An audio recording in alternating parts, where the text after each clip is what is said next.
Everything in the conservatory of the old mansion was arranged with quiet care, as if the room itself understood silence. She loved reading in those gray hours, just before night slowly took over. Even in a world filled with digital screens, she still preferred black words on white pages. There was something comforting about holding a cup of coffee while watching the sun fade away. When the evening settled into darkness, she returned to her book and lost herself in it. Time passed without notice. Hours slipped quietly into the night. After midnight, a cool breeze moved through the room, gently lifting the curtains. And there, on the same cushion, she slowly drifted into sleep. In her dreams, she followed a quiet longing, something she had always carried within her. She saw a prince riding toward her, cutting through the waves of the sea. Under the soft glow of the moon, her thoughts faded, and she slipped deeper into the dream. In the middle of a lush green forest, in an empty field, the white light of the moon, shining through the open sky, falls directly on that mansion. At midnight, the Anderson mansion looks almost milky, because of the white coat of its walls. The climate of Pelican makes the night feel very cold, and the shattered leaves sound soft and whispery, even in midsummer. But that hushed night, and the glow of the stars in the dark celestial sphere, seem to frame the view of the mansion, making it even more appealing. If anyone's eyes fall upon its beauty, they cannot move away without looking at it once again. He was staring at the vintage wooden window of the Anderson mansion. He believed the Andersons were out of Pelican, so he stepped closer to the robust window pane. And then, he felt it. A faint, unsettling shiver crawling across his skin. When he saw her. She is the definition of beauty. He signified his statement in his mind. However, it was a challenging task to see her features clearly in the dim light, although he still got the impression of how beautiful she looks. While sleeping, she looked like a pearl in its folded shell. Oh, but she's as beautiful as a flower. No, Helen's even more. He neither wanted to move away, nor disturb her sleep by touching her. He merely wanted to breathe in her presence, and silently admire the beauty that rested before him. Minutes later, she woke up, slowly. With ease, and a faint smile of quiet contentment, she brushed her hair back with her fingers, and tied it into a loose, rough bun that suited her the most. A soft, almost childish expression crossed her face, as if amused by herself. How carelessly she had fallen asleep while reading. And then, suddenly, her gaze shifted toward the window. A thin layer of fear stirred within her mind, as she caught a fleeting reflection, moving past the glass. Frightened, yet gathering her courage, she moved toward the window, paused, and then dared to peek through it. But she saw nothing. Perhaps it was only her imagination, or the shifting shadow of a tree. Or something else. A thief, maybe. Driven by the need to be certain. She stepped outside to confirm her suspicion.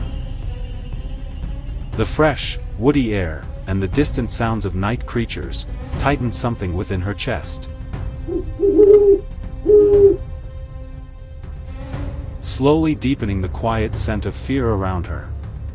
And as her uneasy thoughts began to race, they carried her forward, walking barefoot, through the darkened woods. At some distance, an old, fatal lump rose in her throat, pulling her breath into a heavy, sinking fear, until it finally broke into a deadly scream.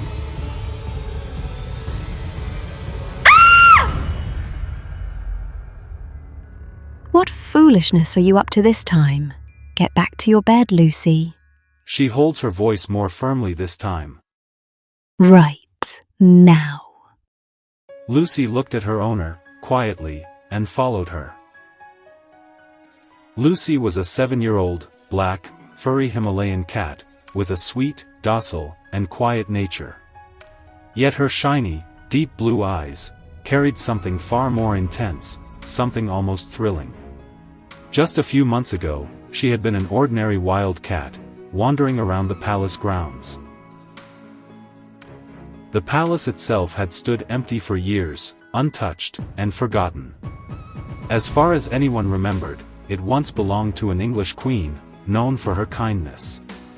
Despite being English, she held deep love and affection for her Hindustani subjects. And in return, she was respected by every soul who lived here. After her death, her husband and children left the palace, and never returned. Years passed.